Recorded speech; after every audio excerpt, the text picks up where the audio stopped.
Hey, what's up guys and gals? My name is Ricknineg. Thank you so much for joining me today. Today we're going to look at a Halloween style movie. And of course, I've made a few movie reviews before. I have a playlist called Movie Reviews, and you can take a look. And I have a couple classic movies on there. I Love Lucy, Marx Brothers. And I thought I'd change it up with a movie that I absolutely love. Now, I have to start and tell you that I'm not a horror genre type lover. I have to tell you that I never really got into it. I don't find them really fun, but this is a movie that, let me tell you from the beginning, I would completely recommend. I would recommend it to people who love the horror genre or anyone who doesn't even like it, but maybe wants to get a really, really good experience out of a movie that is less than 2 hours long. Saw is your movie. Now, if you don't know about Saw or have never heard about Saw, it was a movie made back in 2004 by these two young guys, basically film students, and they were able to collect about 1.2 million to make a movie. Now, if you don't know, that's almost nothing. That is super low budget to make a movie that eventually reaches Hollywood and the masses. So they were able to recuperate this money, and from that, the movie actually made $103 million. They multiplied their money by almost 100-fold, or even more than 100-fold. And that is just counting the estimated range of what they made. This is not counting DVDs and so forth. And they've made about 7 movies after that, even Jigsaw that now came out. So there's a big wide range of success. Now, I'm just looking at the first movie, Saw. I'm going to highlight a few things. Now, this is going to be a spoiler-free review, which means I'm not going to spoil any of the plot details. I'm going to tell you a little bit about the movie, but I'm not going to kind of ruin anything for you in terms of the twists and turns, because this movie has a lot of twists and turns. From the beginning, this movie plunges you right into the game. Yes, this movie is a game. It's a puzzle. There are many puzzles in it. You yourself are a part of that puzzle, and there's so much thinking that you have to do and figuring out to do, but it is so much fun. There's not a lot of movies out there that give you that feeling of trying to figure out what is going on, and this movie does that. I have to tell you that this movie is rated R in terms of just the violence, and there is a bit of graphic nature in there, but let me tell you, this movie to me harkens back to Hitchcock.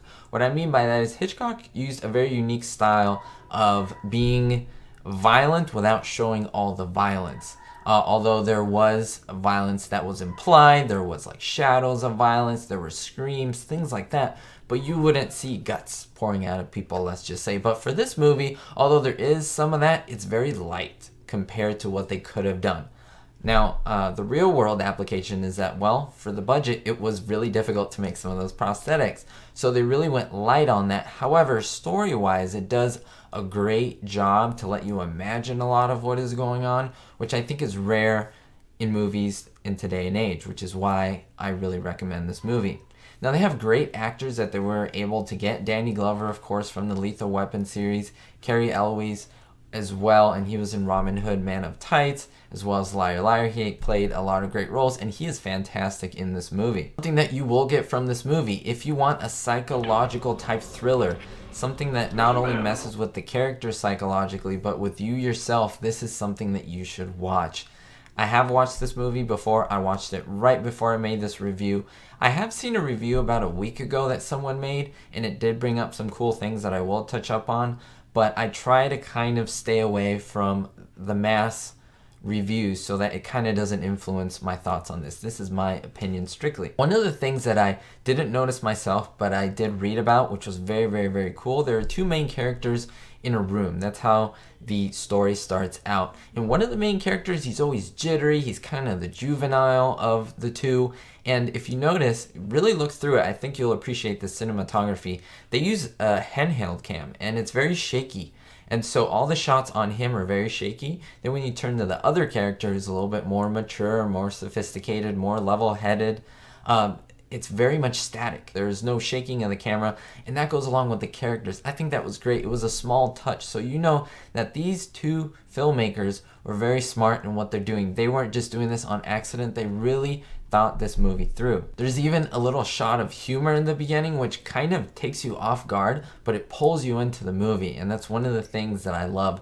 After that, there's not really any humor, but it's just this one joke that's so unexpected, and it's very small, but it catches you right in the beginning, and it makes you want more, but more of the story. At least that's how I felt when I reacted to it. Also, most of the movie, I'd say about 80%, takes place in one room. You do go to different locations, and as the movie continues, you do go back and forth. That is, of course, due to the low budget, and some of the scenes, let's say, look a little on the cheap side, not in a bad way. They're just very simple. No elaborate effects, no really big CGI, nothing like that.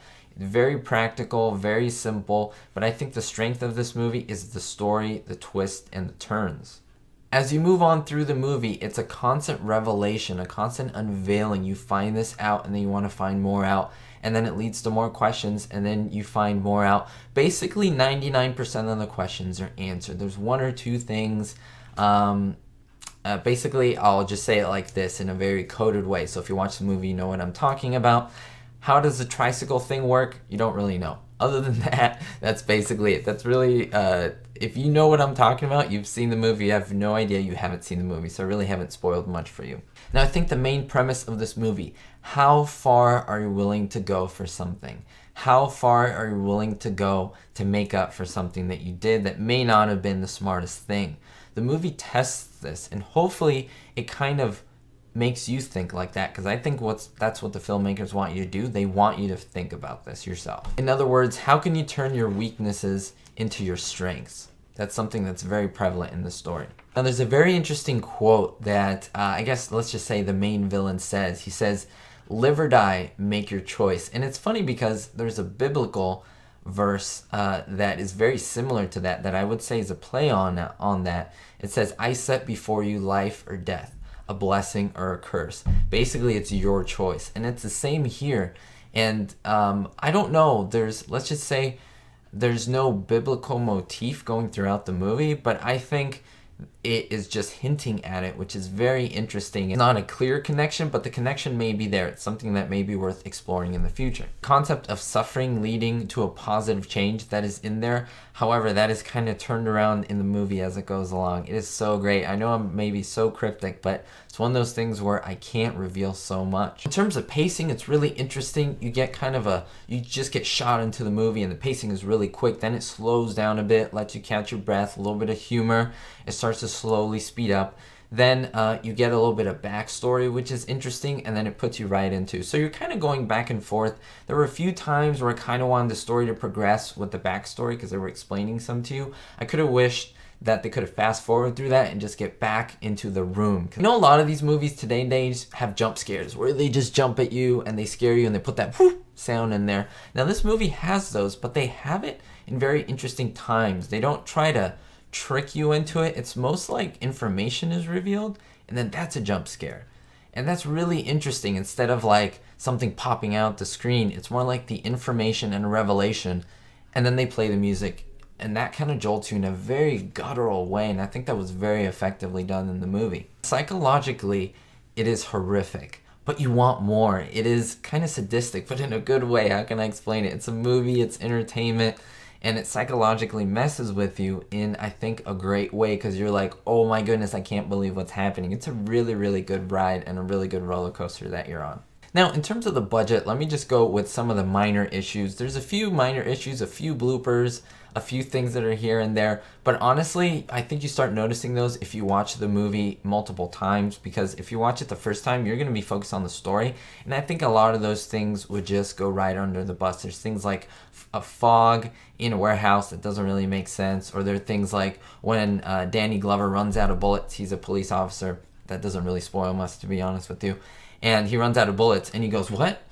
If you're a police officer, you know how many bullets are in your gun. So little things like that. I don't want to get nitpicky, but there is that stuff in there. This is not a perfect movie by any means, but I think a lot of that just flies right under the radar because you're enjoying it so much. Let me tell you, I think there's a lot of reward in rewatching the movie because there's so many golden nuggets that you will figure out and see. And now that you know the movie, you'll go in there and be like, oh, and you'll be like, wow, and you'll be like, this is awesome. I can't believe they put this in there. This is a movie to be made, watch multiple times, and maybe you could wait a few years to watch it again. This is a very repeatable movie that I think showing it to family and friends and you watching their reaction is such a great moment. Another little minor issue, there's at one point they go to a small parking garage that's supposed to be the garage of a hospital. It doesn't look like it's the garage of a hospital. Again, kind of low budget thing, but In my eyes, it's kind of excusable. It pops into your brain like something's not right, but then you just keep going with the story and it works out. If I haven't said it again, this movie is just twists and turns. When you think you've got figured out, the movie just twists the whole thing and keeps going. Again, once you catch up to it, the twists and turns continue. And finally, in the end, you get that crazy finale and you go, whoa, whoa. It's like the filmmakers were dangling that carrot in front of you and you didn't even know what was going on. That's a big hint. But then again, if you haven't seen the movie, you don't have any idea what I'm talking about. Also, a funny car scene that is just really hilarious because it is super cheesy and it is in there and you're like, this is how they did it, really? But it is what it is, and I guess it adds a little bit of humor, a little cheesy humor in there. I do have to say, Danny Glover has a lot of bad luck. When you watch the movie, you'll know what I'm talking about. And then at the end, you get a really good close-up of one of the actors, and the makeup is not great. That's just on one of the actors. It's just so very noticeable that it's makeup. Again, I don't want to make the movie seem like it's bad or anything. It's just very apparent. I don't know if they just shot it and then they didn't notice they couldn't reshoot it. It may have been. But then again, I'm being nitpicky and I'm just trying to pick out all the positives, but also a little bit some of the negatives that I don't find that many that really have an issue with me in downgrading the movie at all. So hopefully you enjoyed this and you watched the movie. If you do want a link down below, it's a great way to support the channel. I have a link to the movie. If you want to click on that, get the movie yourself, that's a great way to support the channel. If not, I am sure that you will find it your own way and enjoy it. Let me know in the comments what you think about the movie. I want to do more of these because I love filmmaking and movies and I love to share what I like. So if I would rate this movie, I would give it an A-. It is so great. There were little times that I said that the pacing was a little bit slow, that I would have liked to seen it gone faster. Maybe they could have added something a little different. But let me tell you, for a guy that does not like horror movies, this is great. And again, I would say this is not even really a horror movie. It is more of a psychological thriller horror, if that makes any sense. We'll see you all next time, guys and gals. Thank you for watching, and don't forget, be hopeful.